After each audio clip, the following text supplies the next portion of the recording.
إلا هو المالك القدوس السلام المؤمن المهيمن العزيز الجبار المتكبر سبحان الله عما يشركون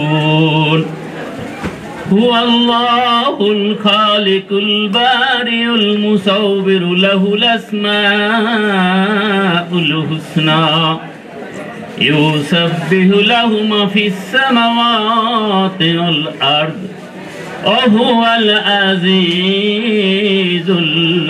الحكيم صدق الله المولانا العظيم আমি তোমায় ভালোবাসি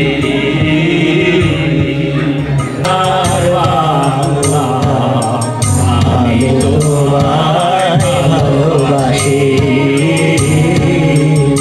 আমার সোনার বাংলা আমি তোমায় ভালোবাসি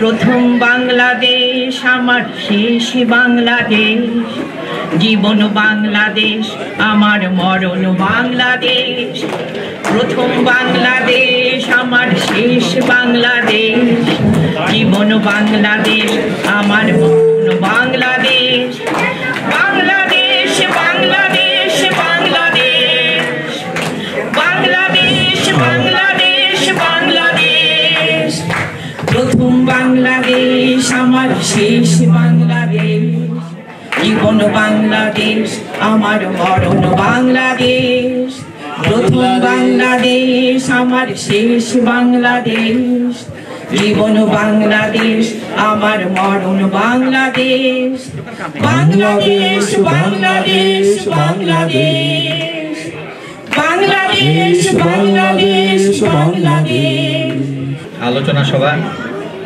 আলোচনার স্বাগত বক্তব্য রাখবেন দূর দূরান্ত থেকে আগত বাংলাদেশ জাতীয়তাবাদী দল বিএনপি শহীদ জিয়ার আদর্শের সৈনিক বাংলাদেশ জাতীয়তাবাদী বিশ্বাসী ধর্মীয় অনুভূতিতে বিশ্বাসী বাংলাদেশের স্বাধীনতার সার্বভৌমত্বে বিশ্বাসী আমার প্রাণপ্রিয় সংগ্রামী ভাই ও বোনেরা আসসালামু আলাইকুম। আপনারা আজ বাংলাদেশের কথা চিন্তা করে বাংলাদেশের মানুষের কথা চিন্তা করে বাংলাদেশের এই ফ্যাসিস্ট গভর্নমেন্টের কথা চিন্তা করে আজ আপনারা আপনাদের মূল্যবান কাজকর্ম ফেলে রেখে এই ফ্যাসিস্ট হাসিনা সরকারের বিরুদ্ধে না বলার জন্য এই শীতের মধ্যেও আজকে আপনারা সমবেত হয়েছেন। 1975 সালের 7ই নভেম্বর বাংলাদেশের ইতিহাসে একটি উজ্জ্বল দিন। এই দিন বাংলাদেশ বাকশালী শাসনের কবল থেকে বাংলাদেশের সেনাবাহিনী বাংলাদেশের আপামর জনগণ কাঁধে কাঁধ মিলিয়ে বাকশাল শাসনের বিরুদ্ধে যে সংগ্রাম করে বাংলাদেশের স্বাধীনতার ঘোষক প্রথম রাষ্ট্রপতি জিয়াউর রহমানকে জেল থেকে জেলের তালা ভেঙে তারা বাংলাদেশের মসনাদে বসেছিল। বাংলাদেশের দুঃসময়ের সৈনিক শহীদ প্রেসিডেন্ট জিয়াউর রহমানকে আমরা তাকে জানাই আমাদের অন্তর থেকে হাজারো সালাম। আর তার উত্তরাধিকারী বাংলাদেশের তিনবারের সর্বোচ্চ ভোটে নির্বাচিত প্রধানমন্ত্রী বেগম খালেদা জিয়া আর তার হাতকে শক্তিশালী করার জন্য আজ তার সুযোগ্য সন্তান তারুণ্যের প্রতীক জনাব তারেক রহমানের হাতকে শক্তিশালী করার জন্য আপনারা আজ সমবেত হয়েছেন। যে যেখানে থাকুন, যত দূরেই থাকুন, যারা বাংলাদেশের কথা একবার মনে করেন, বাংলাদেশের স্বাধীনতার কথা চিন্তা করেন, যাদের আত্মীয় স্বজন ভাই বোন যারা দেশে রেখে আসছেন, আমাদের জন্মভূমির কথা চিন্তা করে হলেও একবার এই ফ্যাসিস্ট সরকারের বিরুদ্ধে ঘৃণা এবং আপনাদের যার যতটুকু যে পর্যায়ে যতটুকু ক্ষমতা আছে সেই দিয়ে এই স্বৈরাচারী ফ্যাসিস্ট গভর্নমেন্টের বিরুদ্ধে আপনাদের ধিক্কার জানাবেন। এই বলে আমি আমার বক্তব্য শেষ করছি।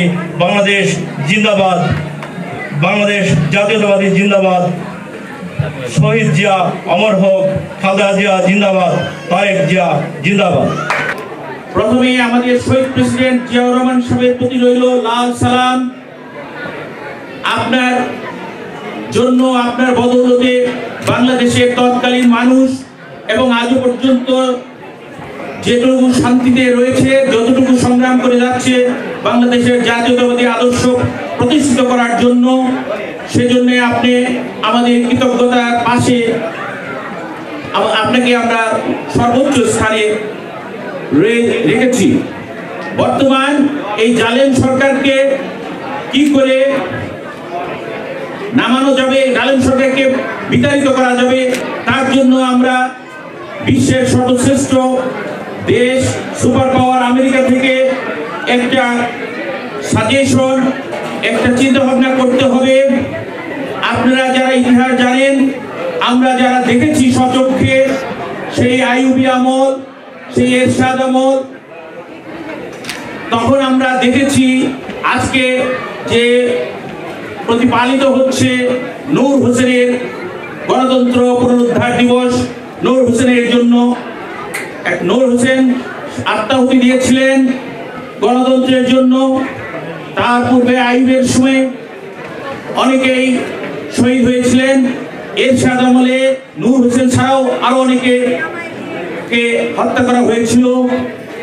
কিন্তু আজকে কি দেখতে পাচ্ছেন, এই জালেম সরকার শত শত হাজার হাজার লোককে নিহত করে, পুলিশ দ্বারা অত্যাচার করে, র্যাব দ্বারা অত্যাচার করে, ক্রস ফায়ারের নামে এবং বিরোধী মতকে সমস্ত ধ্বংস করার জন্য তারা আজ 8 বছর থেকে এই কাজ করে যাচ্ছেন।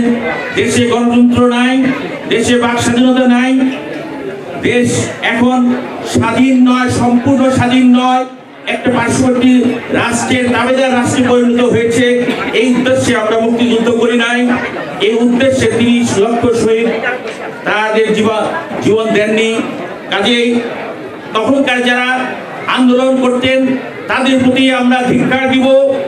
সেই তখনকার আন্দোলনের মধ্যে আপনারা জানেন বর্তমান মন্ত্রী ইনু সাহেব, তখনকার আন্দোলনের মধ্যে রাশেদ খান মেনন, তখনকার আন্দোলনের মধ্যে মতিয়া চৌধুরী, বর্তমান হাসিনার মন্ত্রী পরিষদের মন্ত্রিত্ব করে যা তা কথা জিয়াউর রহমান সম্বন্ধে, বাংলাদেশ জাতীয়তাবাদী দল সম্বন্ধে নির্লজ্জভাবে কথা বলে যান। আমাদের হাতে কোনো অস্ত্র নেই, আমাদের হাতে কোনো সমাধান নাই যা দিয়ে আমরা এই জালেম সরকারকে প্রতিহত করতে পারি। আমাদের দেশকে রক্ষা করার জন্য, গণতন্ত্রকে পুনরুদ্ধার করার জন্য আজকে এদের বিরুদ্ধে যুদ্ধ ঘোষণা করতে হবে। দেশের ভিতর থেকে, দেশের বাইরে থেকে যত তাড়াতাড়ি সম্ভব এই সরকারকে বিতাড়িত না করতে পারলে এই বাংলাদেশের স্বাধীনতা, সার্বভৌমত্ব, বাক স্বাধীনতা এবং সংবাদপত্রের স্বাধীনতা এবং গণতন্ত্র রক্ষিত হবে না। এই সকলই ছিল বাংলাদেশের মুক্তিযুদ্ধের চেতনা। তাই আজকে আমার বক্তব্য দীর্ঘায়িত করতে চাই না। আমি আপনাদের সকলের এখানে আসার জন্য, আমার বক্তব্য ধৈর্য ধরে শোনার জন্য সকলকে আমি ধন্যবাদ জানাই। ধন্যবাদ। বাংলাদেশ জিন্দাবাদ। শহীদ জিয়া অমর হোক।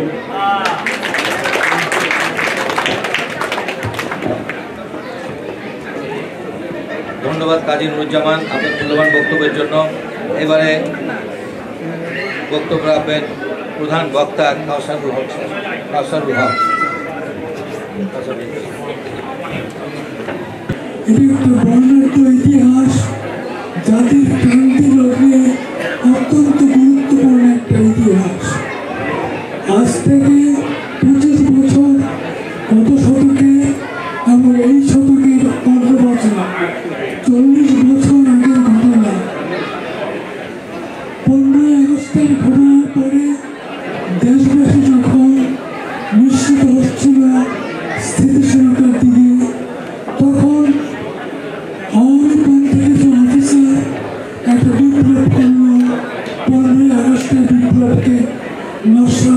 জন্য। এটা ছিল দেশবাসীর আশা আকাঙ্ক্ষার বিরুদ্ধে একটা চরম আঘাত। সমস্ত দেশবাসী তখন বিমূঢ় ছিল, কিংকর্তব্য বিমূঢ়, আবার দুঃখে ভারাক্রান্ত। সেই সময় 7ই নভেম্বর বাংলাদেশ সেনাবাহিনীর কিছু সৈনিক, বিশেষ করে সৈনিকরা তারা পথে বের হয়ে আসলো, অস্ত্র হাতে জিয়াউর রহমানকে তার বাসভবন থেকে মুক্ত করে নিয়ে আসলো এবং দাবি করলো, ঘোষণা করলো তিনি বাংলাদেশ শাসন করবেন। এবং সেখান থেকে এই বিপ্লবী সংহতি দিবসে আরম্ভ। বাংলাদেশের মানুষ তখন নিশ্চিন্ত হলো। আজকে আমেরিকায় ইলেকশন হয়ে গেছে, আপনারা টিভিতে দেখছেন, অধিকাংশ বাচ্চাদের মুখ মলিন, ইমিগ্রেন্টদের মুখ মলিন, মুসলমানদের মুখ মলিন এবং মাইনরিটি গ্রুপের হিসপানিক অন্যদের মুখ মলিন, অজানা ভবিষ্যতে আশঙ্কা। বাংলাদেশব্যাপী এই অবস্থা ছিল কয়েক গুণ বেশি আজ থেকে 40 বছর আগে। তারপরে যখন 7ই নভেম্বরের ঘটনা ঘটল, যেটাকে নাম দেওয়া হলো বিপ্লব ও সংহতি দিবস, বাংলাদেশের প্রাণ পুরুষ জিয়াউর রহমান একবার পরিচিত ছিলেন স্বাধীনতা যুদ্ধের সময়। আমি জিয়া বলছি, বাংলাদেশ উই রিভল্ট, বাংলাদেশ আমরা স্বাধীনতা ঘোষণা করছি বলে বাংলাদেশের স্বাধীনতা যুদ্ধে নেতৃত্ব দিয়েছিলেন সেই জিয়াউর রহমান। আবার 7ই নভেম্বর সামনে আসলেন এবং অচলাবস্থা বাংলাদেশ অস্থির এবং আশঙ্কার অবস্থায় বাংলাদেশকে তিনি মুক্ত করলেন। এবং সেই যে শুরু জিয়াউর রহমানের সেই দীপ্ত পদক্ষেপ সমস্ত বাংলাদেশে ছড়িয়ে পড়ল। উনি একা হেলিকপ্টারে চলে আর মাটির পথে হেঁটে খাওয়ার যে বিপ্লব করেছেন, টোটাল যত রাস্তা উনি বাংলাদেশের মাটিতে হেঁটেছেন।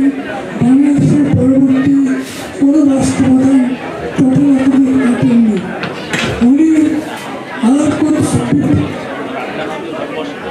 ওআইসি সম্মেলন বিশ্বের ময়দানে বাংলাদেশের নেতৃত্ব দিয়েছেন।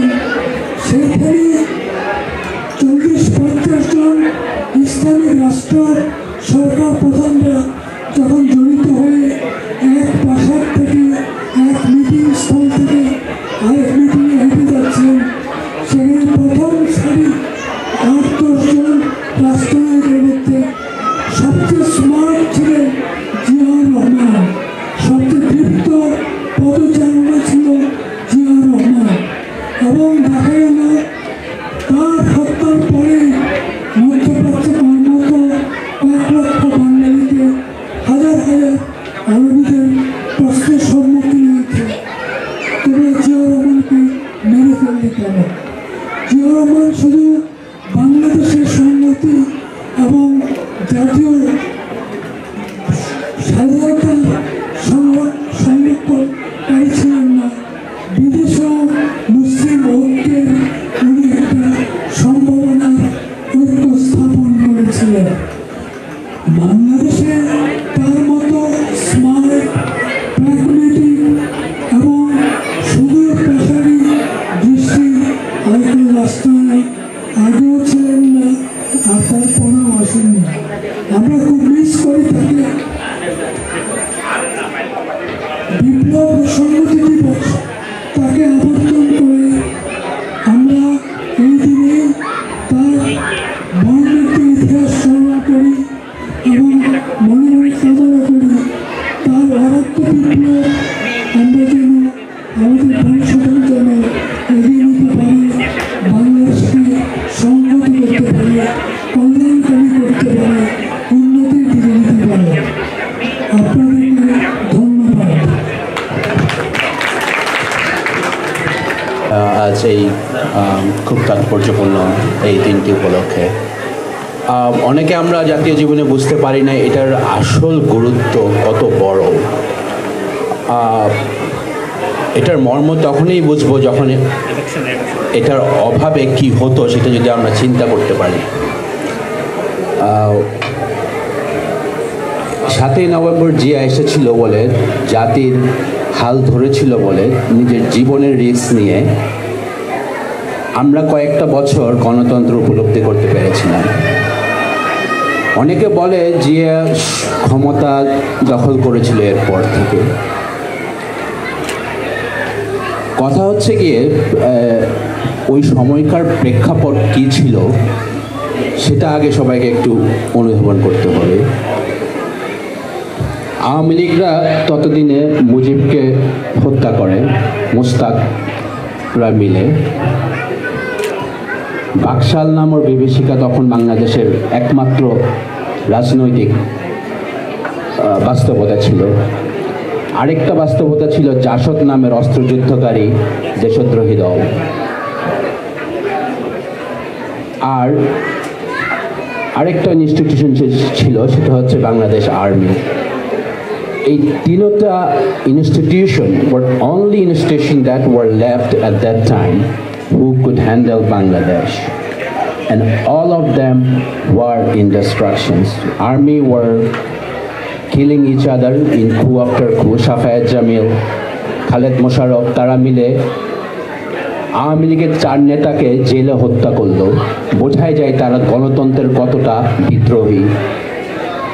বাকশাল তাদের নিজের প্রধানমন্ত্রী তাজউদ্দিন আহমেদকে পর্যন্ত ক্ষমতা থেকে বিচ্যুত করেছিল এবং জেলে দিয়েছিল, কারণ তাজউদ্দিন আহমেদ বাকশালের বিরোধিতা করেছিল। তাহলে কি জিয়ার উচিত ছিল যে বাংলাদেশের ক্ষমতা সেই একই বাকশালের হাতে তুলে দেওয়া, অথবা সেই জাসদ যারা অস্ত্রযুদ্ধকারী, যারা গণতান্ত্রিক নেতাদেরকে হত্যা করেছিল, সেই জাসদকে তুলে দেওয়া, ওর সাফায়াত জামিলের মতো খুনি ক্ষমতা লিপ্সু আর্মি জেনারেলদের হাতে ক্ষমতা তুলে দেওয়া? জিয়া জেনেছিল যে সাফায়াত জামিল আর খালেদ মোশাররফকে হত্যা করা হয়েছিল সে সময় সিপাহী বিপ্লবরা। জিয়া জেনেছিল যে এই দায়িত্ব তুলে নিতে হলে জিয়ারও কিন্তু জীবন খুন হওয়ার সম্ভাবনা ছিল। সেই 71-এর মতো সে জিয়া আবার নিজের জীবনের দিকে নজর না দিয়ে ক্ষমতা তুলে দিয়েছিল। সেজন্য আমরা কিন্তু এখনো বলতে পারি যে বাংলাদেশ অ্যাটলিস্ট কয়েক বছর গণতন্ত্র উপলব্ধি করতে পেরেছিল। যদি তা না হতো, যদি আবার বাকশালের হাতে ক্ষমতা চলে যেত, বাংলাদেশ কিন্তু আজও আপনার কিউবার মতো দেশের মতো বছরের পরে বছর একনায়কত্ব দেশে ভোগ করত। জিম্বাবুয়ের মতো দেশের পরিণত হতো, যেখানে গণতন্ত্রের কারো কোনো অধিকার নাই, একনায়কতন্ত্র উপলব্ধি হতো। আজ আমরা গত 4 বছর ধরে দেখছি গণতন্ত্রের অভাবে বাংলাদেশে কারা কীভাবে সাফার করছে। আমরা শুধু এটাই বলে শেষ করতে চাই, আপনারা অনুধাবন করবেন যে এই দিনটার তাৎপর্য কতটুকু। আমরা তখনই বুঝব এই সময়টি আমাদের গণতন্ত্র নাই, সেটা দিয়েই আমরা বুঝব গণতন্ত্র প্রতিষ্ঠা করতে হওয়া এত সোজা না। সেই কঠোর সময়ে এরকম একজন না দাঁড়ালে সেটা হতো না, এবং সেটা দাঁড়িয়েছিল বলেই আজ আমরা গণতন্ত্র উপলব্ধি করতে পেরেছি। ধন্যবাদ।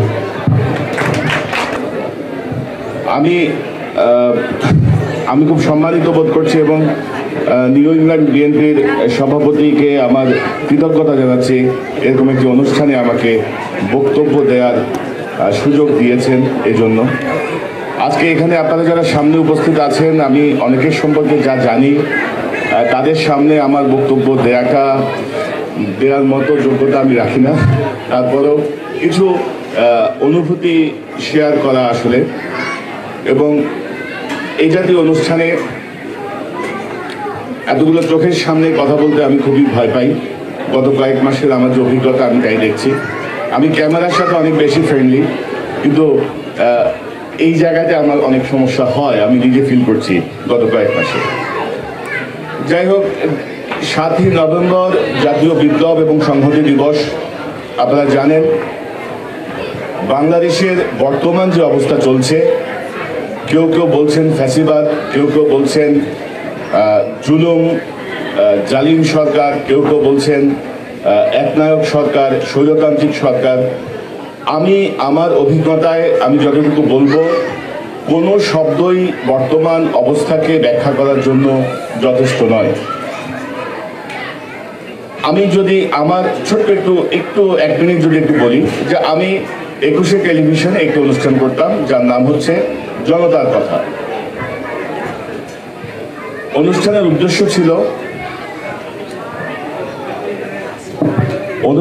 উদ্দেশ্য ছিল সরকার সম্পর্কে সাধারণ মানুষ কি ভাবছেন সে বিষয়টুকু সামনে তুলে আনা। গণতন্ত্রকে শক্তিশালী করার জন্য জনগণের এই ভাবনাটা খুব গুরুত্বপূর্ণ ছিল। আমার দুর্ভাগ্য বা সরকারের দুর্ভাগ্য, এই অনুষ্ঠানটি তারা পছন্দ করলেন না। গত 2015 সালের 5ই জানুয়ারি গণতন্ত্র হত্যা দিবসে আমরা বিএনপি সিনিয়র ভাইস চেয়ারম্যান জনাব তারেক রহমান সাহেবের একটি ভাষণ প্রচার করি লন্ডন থেকে সরাসরি 21শে টেলিভিশনে। 6 তারিখ আমার চেয়ারম্যান জনাব আব্দুল সালাম অ্যারেস্ট হয়ে গেলেন। মার্চের 3 তারিখ আমি অ্যারেস্ট হয়ে গেলাম এবং আমাদের বিরুদ্ধে অভিযোগ বিএনপির সিনিয়র ভাইস চেয়ারম্যান জনাব তারেক রহমান সাহেবের সঙ্গে যোগ সাজসে আমরা সরকার উৎখাতের ষড়যন্ত্র করছিলাম, আমরা রাষ্ট্রদ্রোহী। আমি 5 দিনের রিমান্ড এবং 9 মাসের জেল খাটলাম। জেল খেটে আমি বেরোলাম এবং আমি গত কয়েক মাস ধরে আমেরিকায় চলে এসেছি। অর্থাৎ 2015 সালের 4 জানুয়ারি 5ই জানুয়ারি থেকে এক নতুন জীবন আমার চলছে। আমি রিমান্ডের আসামি, আমি কয়েদি, আমি কারাগারে থাকি, এখন আমি উদ্বাস্তু। আমার অর্থাৎ এই যে অবস্থাটা, আপনারা কি বলতে পারেন যে একজন সিনিয়র নেতার ভাষণ প্রচারে কেন রাষ্ট্রদ্রোহের মামলা হবে? জনাব তারেক রহমান বাংলাদেশের প্রধান একটি দলের দ্বিতীয় ব্যক্তি, তার বক্তব্য প্রচার কেন রাষ্ট্রদ্রোহ হবে? কেন এই জন্য আমাকে 9 মাস জেল খাটতে হবে? 21শে টেলিভিশনের চেয়ারম্যান এখনো জেলে আছেন, আমাদের বিচার শুরু হয়ে গেছে। অর্থাৎ এই হচ্ছে বাংলাদেশের বর্তমান অবস্থা। আপনারা দেখেছেন এবারও 7ই নভেম্বরে বিএনপিকে কোনো অনুষ্ঠান করতে দেওয়া হয়নি, কোনো অনুমতি দেওয়া হয়নি। একই দেশে এক এক দলের জন্য এক এক রকম আইন সেখানে চলছে। বিএনপি যখনই জনসভার ডাক দেয় তখনই আপনারা দেখবেন যে সরকারের অঘোষিত হরতাল। অর্থাৎ কোথাও যেন সরকার ভয় পাচ্ছে জনগণকে, জনগণ একত্রিত হলেই যেন সরকারের অনেক বেশি কিছু হয়ে যেতে পারে। অর্থাৎ আমার যা মনে হচ্ছে, আমি আসলে রাজনৈতিকভাবে অনেক কিছুই বলতে পারি না, অনেক কিছু বুঝি না এখনো। এখানে সম্মানিত অতিথিরা আছেন, আমার বড় ভাই, আমার বন্ধু মুশফিকুল ফজল আছেন, অত্যন্ত দক্ষতার সঙ্গে, যিনি যেই বয়সে বিএনপির চেয়ারপারসন মাননীয় প্রধানমন্ত্রী বেগম খালেদা জিয়ার সহকারী প্রেস সচিব হিসেবে দায়িত্ব পালন করেছেন অত্যন্ত দক্ষতার সাথে। এখন তিনি বিএনপি সিনিয়র ভাইস চেয়ারম্যানের অত্যন্ত বিশ্বস্ত মানুষ, রাজনৈতিক বিশ্লেষক।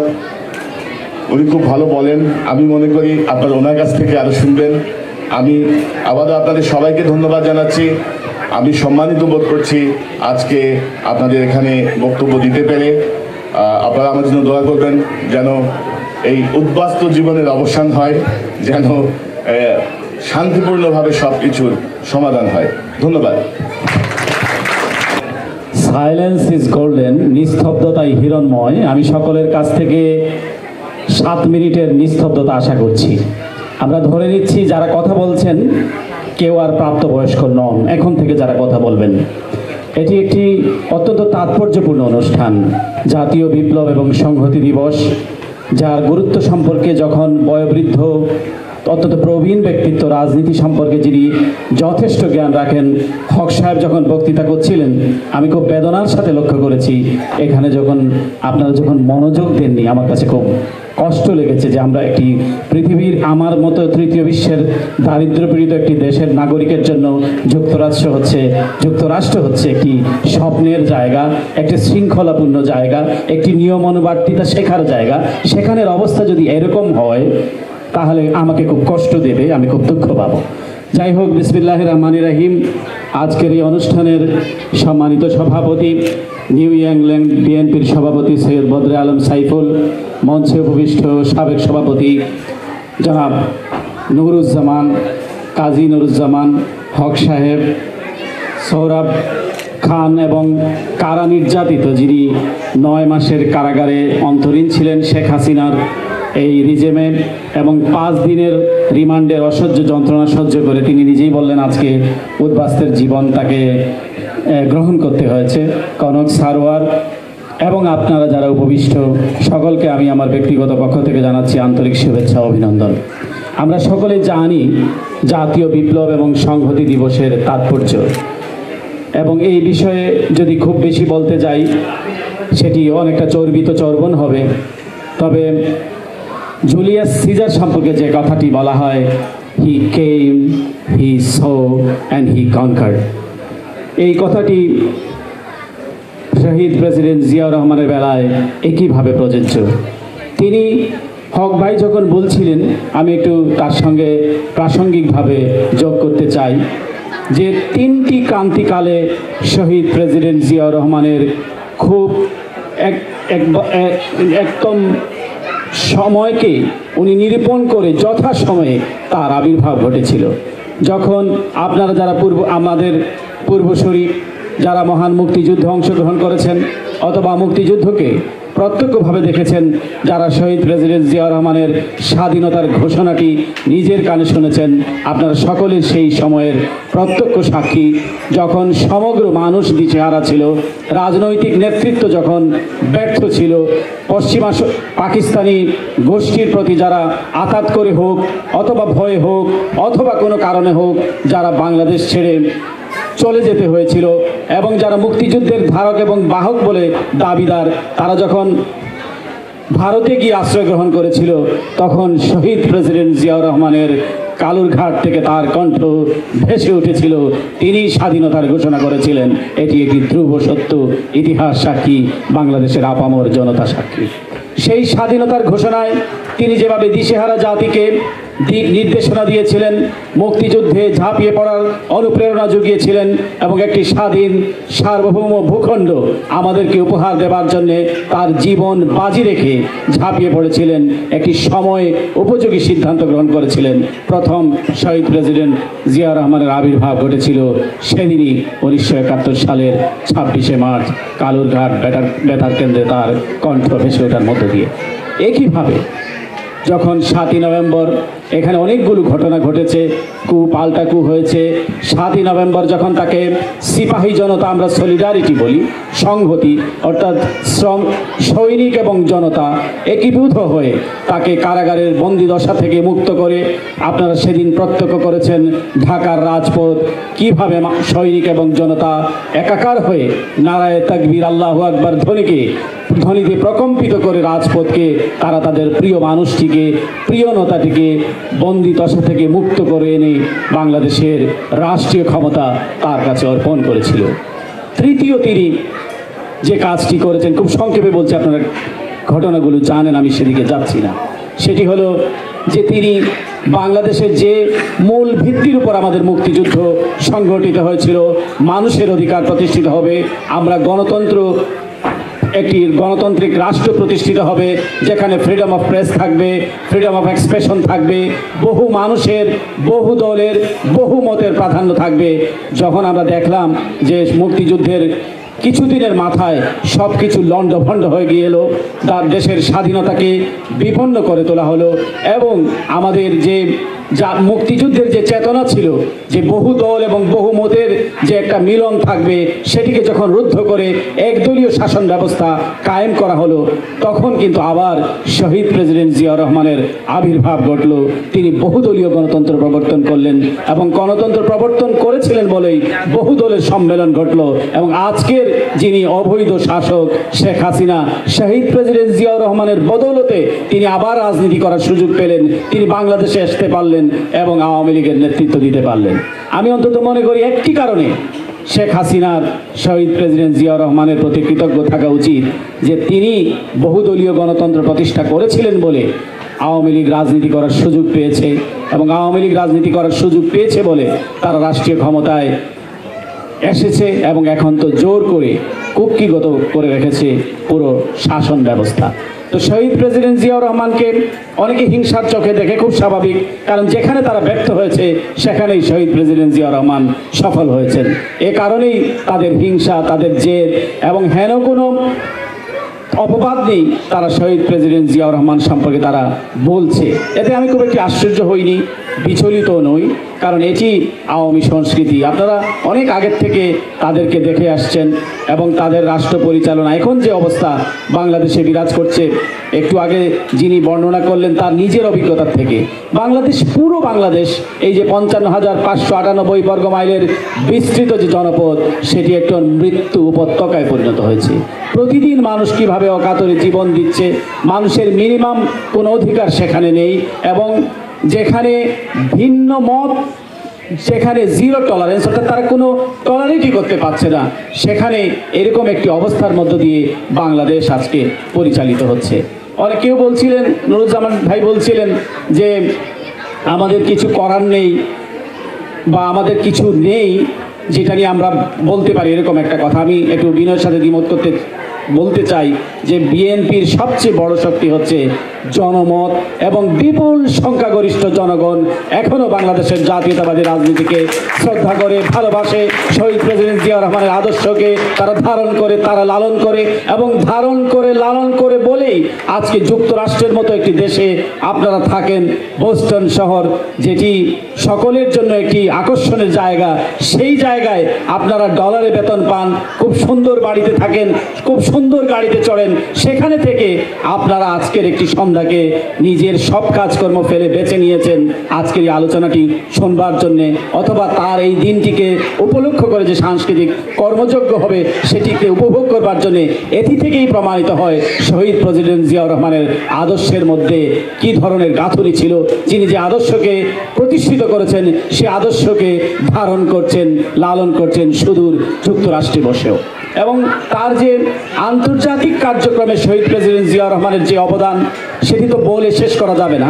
আজকে যেই দেশে আপনারা আছেন, সেই দেশের সঙ্গে কূটনৈতিক সম্পর্ক সেদিন সূচিত হয়েছিল দৃঢ়ভাবে শহীদ প্রেসিডেন্ট জিয়াউর রহমানের সময়। তিনি একমাত্র প্রথম রাষ্ট্রপ্রধান যিনি হোয়াইট হাউসে আমন্ত্রিত হয়েছিলেন। জিমি কার্টার তৎকালীন প্রেসিডেন্ট, তাকে রাষ্ট্রীয় সম্মান দিয়েছিলেন। তিনি রাষ্ট্রীয় সফরে এসে যুক্তরাষ্ট্রের সাথে বাংলাদেশের কূটনৈতিক সম্পর্ককে দৃঢ় থেকে দৃঢ়তর করেছিলেন। আন্তর্জাতিক অঙ্গনে তিনি যে আজকে যে স্বাধীন প্যালেস্টাইনের ব্যাপারে আমরা অনেকেই আবেগে আপ্লুত হই, সেই প্যালেস্টাইনকে স্বাধীন রাষ্ট্র হিসেবে স্বীকৃত দেওয়ার জন্য তিনি সমগ্র বিশ্বে ধ্যান দরবার করেছেন। আল কুদস কমিটিতে তিনি ছিলেন। ইরান ইরাক যুদ্ধের সময় তার যে ভূমিকা, সেটি কারো জানা নয়। সুতরাং আন্তর্দেশীয় অঙ্গনে তিনি যেভাবে উল্কার মতো তার যে আবির্ভাব ঘটেছিল, তিনি যেমন স্বাধীনতার ঘোষণা দিয়েছিলেন, তিনি যেমন বাংলাদেশকে নেতৃত্ব দিয়েছেন, একটি স্বনির্ভর বাংলাদেশ গড়ার প্রত্যয় নিয়ে সামনে এগিয়ে গিয়েছেন এবং বহু দলের গণতন্ত্র প্রতিষ্ঠা করেছিলেন। তিনি যেমন বাংলাদেশে মহিরু, ঠিক তেমনি আন্তর্জাতিক অঙ্গনে তার যে অবদান, তার যে ভূমিকা, তার যে বিস্তৃতি, তাকে একটি মহিরু আসনে প্রতিষ্ঠিত করেছে বলেই এখনো বিশ্ববাসী তাকে স্মরণ করে। এই তো মাত্র সেদিন শিকাগো শহরে শহীদ প্রেসিডেন্ট জিয়াউর রহমানের নামে একটি সড়ক তারা নামকরণ করেছে, যেখানে 55 জন কাউন্সিলর সেখানে ছিলেন। 48 জন সিটি কাউন্সিলর তারা একমত হয়ে সেই প্রস্তাবটি পাশ করেছেন যে শহীদ প্রেসিডেন্ট জিয়াউর রহমানের নামে শিকাগো সিটিতে একটি সড়ক হবে। 2 জন কাউন্সিলরও ভোট দিতেন, কিন্তু ওনারা সেদিন অনুপস্থিত ছিলেন। সর্বসম্মতিক্রমে শহীদ প্রেসিডেন্ট জিয়াউর রহমানের নামে যুক্তরাষ্ট্রের মতো জায়গায় অনারারি জিয়াউর রহমান ওয়ে এত বছর পরে তারা শহীদ প্রেসিডেন্ট জিয়াউর রহমানকে স্মরণ করছে শ্রদ্ধার সাথে। আপনারা যারা হজে গিয়েছেন তারা দেখেছেন নিম গাছ, যেটি সেখানে জিয়া ট্রি নামে পরিচিত। অসংখ্য হাজী সাহেবানগণ তাদের গরমের তীব্র তাপদাহ থেকে নিজেকে রক্ষা করবার জন্যে তারা নিম গাছের নিচে, জিয়া ট্রির নিচে আশ্রয় নিচ্ছেন, অবিরত দোয়া করছেন শহীদ প্রেসিডেন্ট জিয়াউর রহমানের জন্যে, তার শাহাদাতের মর্যাদাটাকে বিস্তৃত করবার জন্যে। আপনারা দেখেছেন আঙ্কারায় তার নামে সড়ক হয়েছে, তারপরে বাহরাইনে তার নামে সড়ক হয়েছে। পৃথিবীর এমন কোনো জায়গা নেই শহীদ প্রেসিডেন্ট জিয়াউর রহমানের যে রাষ্ট্রনায়কোচিত ভূমিকা, সে ভূমিকাকে স্মরণ করা হচ্ছে না, সে ভূমিকাকে মর্যাদার আসনে প্রতিষ্ঠিত করা হচ্ছে না। দেশে তো বটেই, বাংলাদেশ যতদিন শহীদ প্রেসিডেন্ট জিয়াউর রহমানের আদর্শ থাকবে, যতদিন শহীদ প্রেসিডেন্ট জিয়াউর রহমানের 19 দফা কর্মসূচি বিস্তৃত থাকবে এবং সেই আদর্শকে ধারণ করে লালন করে বাংলাদেশের জাতীয়তাবাদী রাজনীতি বিস্তৃত হবে, ততদিন পর্যন্ত এই আদর্শকে বিচ্যুত করা যাবে না। সাময়িক হয়তো কিছুটা কষ্ট আসবে, যে কষ্ট এখনো বিএনপিকে বয় বেড়াতে হচ্ছে। আমরা যারা বাইরে থাকি তারা হয়তো অনেক সুন্দর সুন্দর কথা বলতে পারি যে কেন বিএনপি এটা করছে না, কেন বিএনপি আন্দোলন করতে পারছে না, কিন্তু দেশে গিয়ে অনেকে বিদেশে থেকেও কথা বলতে খুব হিসেব করে কথা বলেন। যদি কোনো একটা কথা আঁকাবাঁকা চলে যায়, তারপরে তার ডিওএইচএস এর বাড়িটি যদি চলে যায়, এরকম একটি ভাবনা অনেকের মধ্যে কাজ করে। কিন্তু দেখুন, যে যুবকটি সে দিনের পর দিন তার বাড়িতে ঘুমোতে পারছে না, যে মহিলাটি বিধবা হয়েছে, একমাত্র উপার্জনক্ষম ব্যক্তি ছিল, সে তাকে গুম করে তুলে নেওয়া হয়েছে, যে স্ত্রীটি বিধবা হয়েছে সে জানে তার কি কষ্ট, তার পরিবারকে কি অসহ্য যন্ত্রণা বয় বেড়াতে হয়েছে, যে বৃদ্ধ তার পুত্র সন্তানটিকে হারিয়েছেন তিনি জানেন তার যন্ত্রণা কতটুকু। অসংখ্য মানুষ এই গণতান্ত্রিক আন্দোলনে নেতৃত্ব দিতে যে, এই গণতন্ত্রকে প্রতিষ্ঠিত করতে যে এই দুনিয়া ছেড়ে চলে গিয়েছে, কত মানুষ যে পঙ্গুত্ব বরণ করতে হয়েছে, আপনার তার কোনো ইয়ত্তা নেই, তার কোনো হিসাব নেই। এই আপনি বাংলাদেশের এখন যারা নেতৃত্বে আছেন, বেশিরভাগ নেতৃত্ব এখন মিড লেভেলের কারাগারে অন্তরীণ, এবং বিএনপির মহাসচিব থেকে শুরু করে দেশনেত্রী বেগম খালেদা জিয়া থেকে শুরু করে সকলকেই তাদের দিনের কর্মসূচি শুরু করতে হয় আদালত পাড়ায় হাজিরার মাধ্যমে। কি একটি নিদারুণ পরিস্থিতি! একে ফেসিজম, স্বৈরতন্ত্র যাই বলি না কেন, আমাদের সাম্প্রতিককালে আমি উদাহরণ দেবার মতো কোনো রাষ্ট্রকে পাই না যে এরকম একটি রাষ্ট্র হতে পারে, এরকম একটি ফেসিজম, এরকম একটি অগণতান্ত্রিক সরকার হতে পারে, এরকম একটি উদাহরণ অন্তত আমার চোখে ভেসে ওঠে না, যেটি আপনাদের সামনে বলতে পারি। কিন্তু তাই বলে আমরা যদি মনে করি যে না, এখানে বিএনপি নিঃশেষ হয়ে গিয়েছে অথবা বিএনপি ক্ষয়িষ্ণু, এটি ভাবলে জনগণের যে আকাঙ্ক্ষা, জনগণের যে দাবি, তার প্রতি অবমাননা করা হবে। এখনো 90% মানুষ বাংলাদেশের জাতীয়তাবাদী রাজনীতিকে ধারণ করে তারা স্বাধীন সার্বভৌমত্বকে, একটি স্বাধীন সার্বভৌম রাষ্ট্র দেখতে চায়। অনেকে বলেন কানেক্টিভিটির কথা, আমি জানি না আমি দেরি করছি কিনা। অনেকটি বলেন কানেক্টিভিটি, আমাদের আন্তর্জাতিক সম্পর্ক বাড়াতে হবে। অনেকে বলেন যে আমাদের পার্শ্ববর্তী রাষ্ট্রের সঙ্গে আমাদের জাতীয়তাবাদী দলের কেন সম্পর্ক নেই কেন, অথবা কেন তারা এই সম্পর্কটিকে মাধ্যমে আওয়ামী লীগ এই সম্পর্ককে গাঢ় করে কেন তারা ক্ষমতাকে প্রলম্বিত করছে। আমি যেটা বিশ্বাস করি ব্যক্তিগতভাবে, আমার ধারণা জাতীয়তাবাদী রাজনীতির যারা এই রাজনীতিকে অন্তর দিয়ে ভালোবাসেন তারাও এটি বিশ্বাস করেন। এই কানেক্টিভিটির এই যুগে, গ্লোবালাইজেশনের এই যুগে আমরা সকলের সাথে বন্ধুত্বপূর্ণ সম্পর্ক স্থাপনে বিশ্বাসী। বন্ধুত্ব হতে হবে সমতার ভিত্তিতে, মিউচুয়াল ট্রাস্ট অ্যান্ড রেসপেক্ট। আপনি যদি মনে করেন যে আপনি যদি মনে করেন যে আপনি আমার বড় ভাই, তাহলে তার বন্ধুত্ব হলো না, সেখানে ছোট ভাই এবং বড় ভাইয়ের সম্পর্ক হলো, সেখানে একটা দাদাগিরির বিষয় চলে আসলো। বিএনপি বিশ্বাস করে আমাদের অখণ্ডতা, আমাদের নিজস্বতা, আমাদের স্বকীয়তা, আমাদের অর্থনীতি, আমাদের স্বনির্ভরতাকে শ্রদ্ধা করে যারা আমাদের সঙ্গে বন্ধুত্ব করবে আমরা তাদের বন্ধুত্ব, তাদের সঙ্গে হাতে হাত মেলাতে রাজি, কিন্তু নিজস্ব স্বকীয়তাকে, নিজস্ব সার্বভৌমত্বকে বিসর্জন দিয়ে নয়। তার জন্য যতদিন অপেক্ষা করতে হয় জাতীয়তাবাদী দল অপেক্ষা করবে, এদেশের মানুষ অপেক্ষা করবে এবং নিশ্চয়ই এদেশের মানুষ একদিন জেগে উঠবে। এই মানুষের ইতিহাস হলো জেগে ওঠার ইতিহাস। এই মানুষকে কোনোদিনও দমন করা যাবে না, সেটি সম্ভব নয়, আপনারাও দেখেছেন। কিন্তু এখন হয়তো বুলেটের জোরে অথবা গায়ের জোরে রাষ্ট্রীয় ক্ষমতাকে তারা ব্যবহার করে, আইন শৃঙ্খলা রক্ষাকারীকে ব্যবহার করে, গোটা রাষ্ট্রে রাষ্ট্রীয় সন্ত্রাস চালিয়ে তারা হয়তো ক্ষমতাকে প্রলম্বিত করছে। আপনারা দেখছেন যে তাদের মধ্যে যে কলহ, তাদের কলহের কারণে তারা দাবি করে একটি অসাম্প্রদায়িক চেতনায় তারা বিশ্বাস করে, কিন্তু কি ধরনের সাম্প্রদায়িক ঘটনা তারা ঘটিয়েছে ব্রাহ্মণবাড়িয়াতে আপনারা দেখেছেন। তাদের অন্তকলহের কারণে একটি সাম্প্রদায়িকতার বীজ তারা বপন করেছে, সেখানে তারা মন্দির ভেঙেছে, আমাদের ইসলাম অনুভূতিকে তারা আঘাত করেছে, দুই ধর্মকেই তারা কি ধরনের অবমাননা করেছে। আওয়ামী লীগের ইতিহাস হচ্ছে এই ধরনের, তারা লুটপাট, তারা সম্পত্তি দখল, তারা বলে সংখ্যালঘুদের অধিকার রক্ষা করার কথা বলে, কিন্তু তারা সংখ্যালঘুদের সম্পত্তি তারা হরণ করে দখল করে, এই হচ্ছে তাদের অভ্যাস, এই হচ্ছে তাদের ঐতিহ্য। তো এই ব্রাহ্মণবাড়িয়ার কথাই আমি বলছি, নাসিরনগরে যে ধরনের ঘটনা তারা ঘটিয়েছে এটি দিনের আলোর মতো পরিষ্কার, সকলেই দেখেছেন যে কিভাবে তাদের দুইটি, একজন মন্ত্রী একজন এমপি, তাদের অবৈধ সরকারের, তাই এই মন্ত্রী এবং এমপির কোনো দাম অন্তত আমাদের কাছে নেই, কারণ তারা এটি ওই যে সংসদ, আমি বলি সংসদ বলি না, অর্থাৎ অনেকগুলো সেখানে বসে আছে, এই সরকারি দলের ভেতরে আবার বিরোধী দল আছে, আমরা আর মাউরা আর কি। তো এই আমরার মামুরাদের যে সরকার, এই সরকারের এমপি এবং মন্ত্রী তাদের ক্ষমতাকে, তাদের ক্ষমতার যে বাড়াবাড়ি, তার নমুনা আমরা দেখেছি ব্রাহ্মণবাড়িয়ার নাসিরনগরে। এরপরে শুরু হয়েছে কি সংঘর্ষ র্যাব এবং পুলিশের মধ্যে, কে কাটছে বড়। পুলিশ বলছে আমরা রাষ্ট্রকে, আওয়ামী লীগকে ক্ষমতায়, আমাদের জোরে ক্ষমতায় টিকে আছে, র্যাব বলছে আমরা কম কিসে। এইভাবে তারা দেশের যে বাংলাদেশের মানুষের ট্যাক্সের পয়সায় পরিচালিত রাষ্ট্রীয় বাহিনীগুলোকে তারা যুবলীগ ছাত্রলীগের মতো ব্যবহার করছে।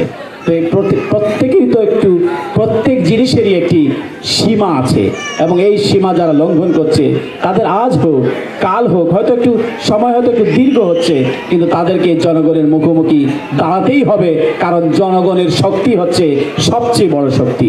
যাই হোক, আজকে যারা এই অনুষ্ঠানটির আয়োজন করলেন, এই জাতীয় বিপ্লব এবং সংহতি দিবস, এই সংহতি, আমি মনে করি আরেকটি সংহতির প্রয়োজন আছে বাংলাদেশে, আবার আরেকটি 7ই নভেম্বরের প্রয়োজন আছে বাংলাদেশে, যেই সিপাহী জনতা আমি বিশ্বাস করি আবারও তারা একীভূত হয়ে এই খুনি, অবৈধ এবং এই ফ্যাসিস্ট সরকারের বিরুদ্ধে তারা রুখে দাঁড়াবে এবং আমাদের যে কাঙ্ক্ষিত গণতন্ত্র, যে গণতন্ত্র উপহার দিয়েছিলেন শহীদ প্রেসিডেন্ট জিয়াউর রহমান, সেই গণতন্ত্র আমরা ফিরে পাবো, মানুষের অধিকার প্রতিষ্ঠিত হবে, এই প্রত্যাশা ব্যক্ত করে আজকের এই আলোচনা অনুষ্ঠানে আয়োজন করার জন্য সকলকে ধন্যবাদ জানিয়ে আমার কথা এখানেই শেষ করছি।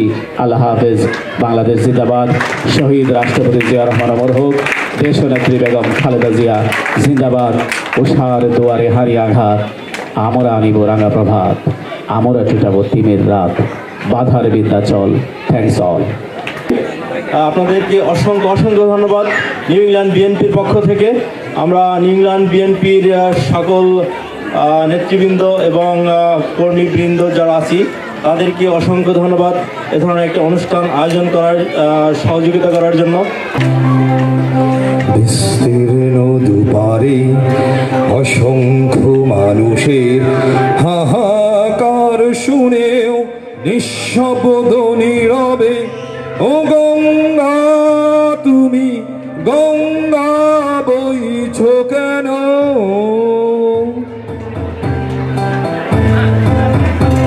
বিস্তীর্ণ দুপারে অসংখ্য মানুষের হাহাকার শুনেও নিঃশব্দ নীরবে, ও গঙ্গা তুমি গঙ্গা বইছ কেন?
জালে বন্দি করিলে নয়নে লাগিল অন্ধকারে করে আলো মায়ার জালে বন্দি করিলে রূপের মাহিয়া এক চাহিয়া গো লাগাইয়া পহরার তারিলে রূপের মাহিয়া এক চাহিয়া গো লাগাইয়া পহরার তারিলে আমায় দে ছাড়িয়া বন্দি হইয়া মনোয়া পাখি হাইরে কান্দি রইয়া রইয়া দরিয়া আমায় দে ছাড়িয়া বন্দি হইয়া মনোয়া পাখি হাইরে কান্দি